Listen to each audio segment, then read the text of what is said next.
Welcome to Comfort Crime with Lindsay Sanchez, a cozy mystery podcast where no actual crimes have been committed. Today, I need you to pull up a chair, pour yourself something delicious, and settle in because we are kicking off a brand new cozy mystery novel, Bodies at Brunch. Meet Sienna Thompson. She didn't ask for much. Just a friend or two in the sprawling, unfamiliar city of London that she now calls home. Between wrangling two small children, supporting a husband who's been swallowed whole by his new career, and wrestling with that quietly crushing feeling that she'll never quite measure up, she's running low on energy and hope. Until she stumbles into an unlikely group of women, the kind of women who feel, against all odds, like they might just be her people. But when their weekly gathering turns deadly, suddenly fitting in is the least of Sienna's problems, because one of her new friends might be a murderer.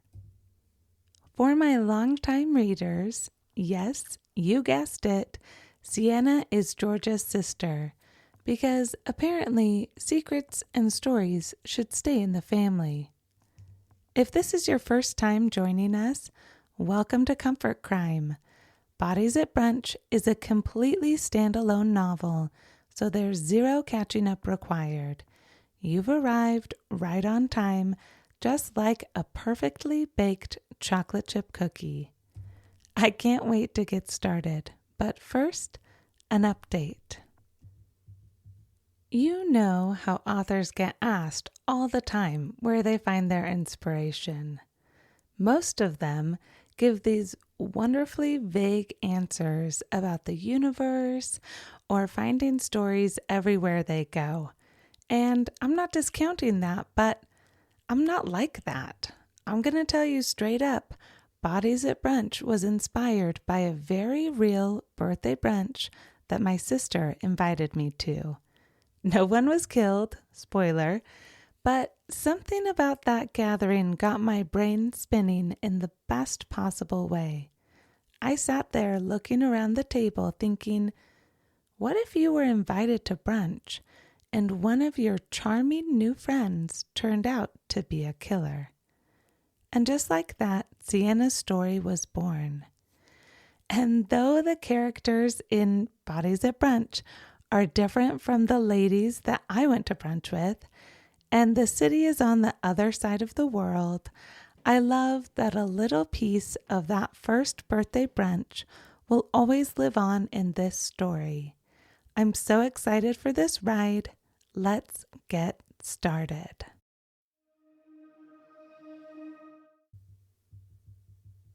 Bodies at Brunch, Chapter 1.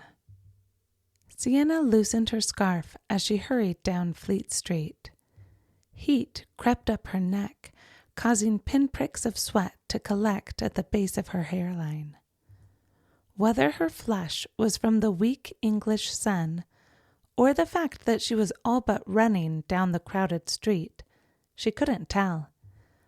But in a city that drizzled as much as it didn't, her money was on the combination of being desperate to impress her new friends and desperately late to brunch. At the corner, she checked the map on her phone, trying not to look like a total tourist. She compared the street names to the plaques on the buildings while waiting for the light to turn. One more block, a right turn, and a few buildings, and she'd be there. 5, 4, 3. She counted down with the crosswalk the other way. Sienna, a voice called from behind, over the horns and rumbles of the cars. She turned around, scanning the group waiting with her to cross. Sienna, a woman called again, a high-pitched, sing-songy voice Sienna definitely recognized. Rhea? Sienna squinted, looking for the petite 20-something woman she'd met last week. We are so late. Rhea caught up, out of breath, as the crosswalk changed. She hitched her tote higher on her shoulder and wrapped her other arm through Sienna's, guiding her across the street like she was a lost puppy. Vivian's eyes are going to pop out of her skull when we walk in.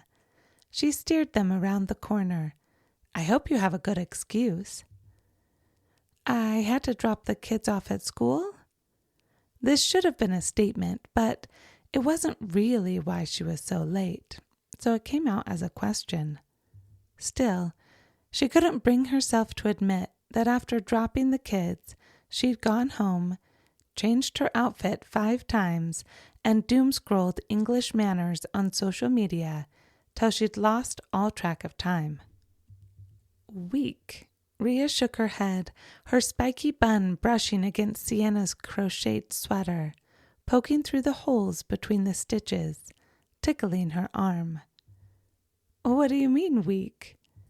You drop them off every day, so unless one of the kids stabbed the teacher in the leg with their pencil and you had to wait with them for a substitute to get there, that excuse will never fly. That's a disturbingly specific example. Sienna side-eyed her new friend, realizing how little she knew about the woman next to her. I grew up in Oakland, Rhea shrugged. Okay, what's your excuse? Sienna turned the question around, not wanting to admit the real reason she was late. The pile of rejected outfits strewn over her bed, and the ill-timed internet search on British brunch manners. You promise you won't tell? Rhea flashed her a wicked smile, not waiting for reassurance before stopping in front of the blue door of Café Bebe and opening her bag. A pair of candlesticks, the tall kind, nestled in the canvas bag. They caught a few sun rays sneaking around the buildings, a silver shine showing through the tarnish. They're gorgeous. Sienna brushed her fingers over the engraved flowers. Is this real silver?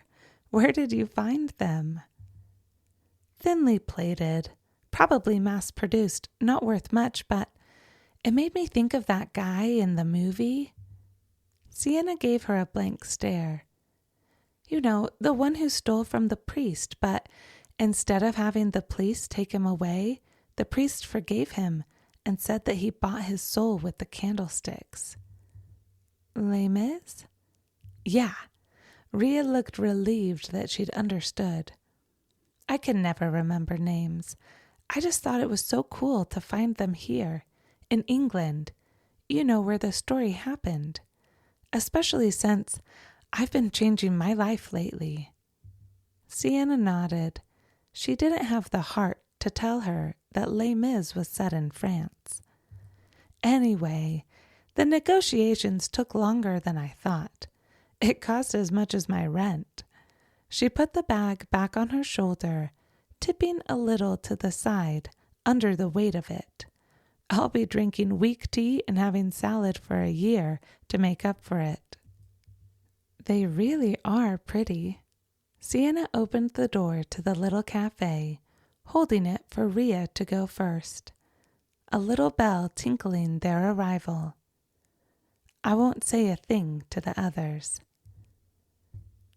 They waited in the entry, a tall partitioner blocking the view from the tables and an empty pedestal with a sign asking them to wait to be seated and stating that the hours of operation were from 6 in the morning until noon. Sienna checked her watch. 11:30. It truly was just a brunch place. But the air was full of promise, of in-house pastries, bacon, and something slightly tangy she couldn't quite place. Bread pudding, or apple tart, or raspberry compote. She went to the gap in the partition and searched the nearest tables, looking for their group. The video she'd watched on Manners that morning hadn't said anything about what to do if you were late to join your party. A tall man with long, slicked-back salt and pepper hair intercepted her, holding out his hand, directing her back to the entryway. "I'll be with you shortly." He turned before finishing his sentence and walked away. "I didn't see them," she told Rhea, her stomach now fully rumbling. From the way the server had dismissed her, snooping around was not the done thing here.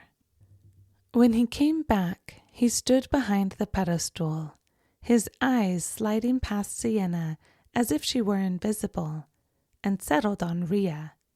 He looked down his nose. "We're closing in 30 minutes, and not accepting new customers at this time." He smirked and held out his hand toward the door, their cue to leave. Sienna moved, but Rhea shot out her hand to stop her. She didn't flinch at the ugly look on the man's face. A taunt, a dare. "Our party is already seated." Rhea stood taller, lifting her chin in defiance. "Table for 6 for Chloe. You can take us there, or I can talk to your manager." "As you wish." The man sneered, but he led them through the partition, past a room of partially full tables and a wall of books. They crossed a hallway with a restroom sign hanging above it, and a smaller, almost empty dining room. At the very back corner, a large round table held 5 women. 2 blondes, 2 brunettes, and 1 curly black. The table was covered in teacups, half-eaten pastries, and empty pitchers of water, with a large teapot directly in the middle. "Sorry we're late."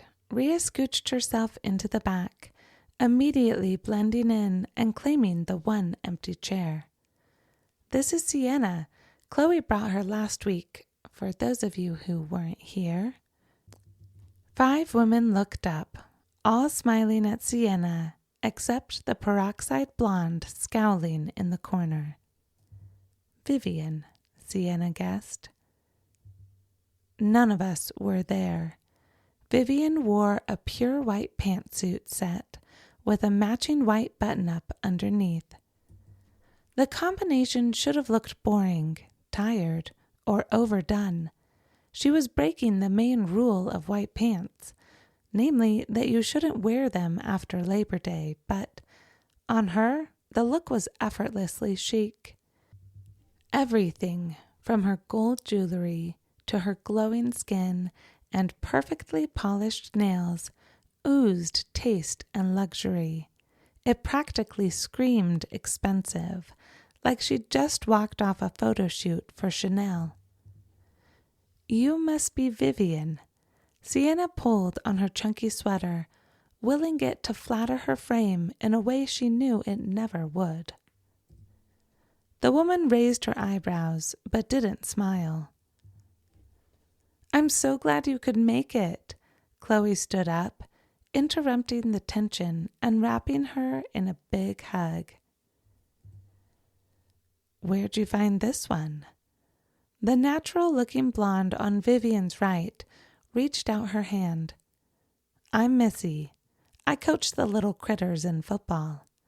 Her eyes were such a vivid blue, they looked like they'd come straight from a crayon box. "She's being modest," Chloe said. "She's also a sports psychologist at Millwall, one of London's champion football clubs," she said at the questioning look on Sienna's face. "That's great. So nice to meet you." Sienna shook her hand, her fingers squishing under the pressure of Missy's grip. "And this is Darby." Chloe gestured to the next woman with short, mousy brown hair and oversized glasses. The older woman waved, gave a tiny smile, and pushed up her glasses. She's a professor at the school my kids attend, and Vivian's son. That's how we met. And I'm Anne-Marie. A woman with long, curly hair and flowing skirts smiled. She stood up and gave Sienna a hug, squeezing her tightly like a long-lost aunt you saw once every 5 years. We're all expats that found each other over the years, she said, finally letting go. She took a chair from the empty table next to them, squeezed it in between her and Chloe, and gestured for Sienna to sit there. And of course you met Rhea last week. Sienna was just telling me about an incident at her kid's school. Rhea winked as she set her tote in the corner behind her and took half of Vivian's untouched croissant, shoving it in her mouth before her friend could object. All 6 pairs of eyes turned to Sienna. Missy, with her big blue eyes, leaned back in her chair and folded her arms, playing it cool like Vivian. Darby, on the other hand, leaned forward and took off her glasses, suddenly riveted. Anne-Marie, Chloe, and Rhea each took a bite of toast or sip of tea, or, in Rhea's case, the other half of Vivian's croissant. They listened with mild interest. Well, it wasn't so much an accident as it was, Sienna stumbled over her words, unable to think of something she could say that wasn't actually a lie. Rhea nodded encouragingly. Anything else for this table? The man with long graying hair appeared behind Sienna just in time. A chocolate croissant and a blueberry muffin, please? The words slipped out of her mouth before she could second-guess them. The server looked her up and down, barely acknowledging she existed, before turning to Rhea. Sienna had really wanted a pastry of some sort, with an egg dish, an omelet, or even bread pudding, but she couldn't change her answer now. Herbal tea for me, mint if you've got it. Rhea put her elbows on the table, her chin in her hands. She clearly had never trolled the internet for British table manners, but it worked for her. Her devil-may-care attitude and sunshiny smile was friendly. The server sniffed and left, turning on his heel without another word. I'm so sorry about him. Chloe reached for the teapot and poured more amber liquid in her empty cup. I had no idea he worked here. Do you think he'll spit in our food? Darby eyed their plates. Don't worry about him. Anne-Marie rolled her eyes. He's lost enough jobs. I think he'll try to hang on to this one. What do you mean? Sienna looked between Rhea and Anne-Marie, a secret passing between them. You guys know him? Well, he's my soon-to-be ex-husband, Anne-Marie admitted, a little flush sneaking up her cheeks. So, yeah, you could say I know him, a little. Oh! Sienna couldn't hide her surprise. The woman next to her, with long skirts and wildly curly hair, was so instantly warm and seemed so genuinely kind. How could she have been married to someone like him? I know, it's so awkward, but I had no idea he worked here. I never would have agreed to come. She shot a look at Chloe and folded her hands in her lap, picking at the remnants of dirt under her fingernails. What happened? Sienna asked, not sure if she was asking how they'd ended up married or how they'd ended up ending it. We were young. That's not an excuse. Plenty of young people have fine marriages, great even, but as you get older, some couples grow together and some grow apart. We took different paths." She shook her head. "It shouldn't have lasted as long as it did." "Yeah, there's that," Vivian said, taking a slow sip of water before folding her arms. "And the fact that he laid hands on my son." "What?" Sienna conscientiously worked to keep her jaw from dropping and her mind from racing to every imaginable possibility. "About a year ago, he was my son's teacher. Teddy said something he didn't like, and next thing you know, my son's up against the wall, that man threatening him, his hands around his throat." She put her own hand to her neck in a choking motion. "It was terrible." Darby pushed up her glasses. "I work there as well, the same school. The police came and everything. My poor Teddy couldn't sleep for a week." She stirred the tea in her cup with a tiny silver spoon, making a small whirlpool. "He's not in jail?" Sienna couldn't keep the shock out of her voice. "We got him fired.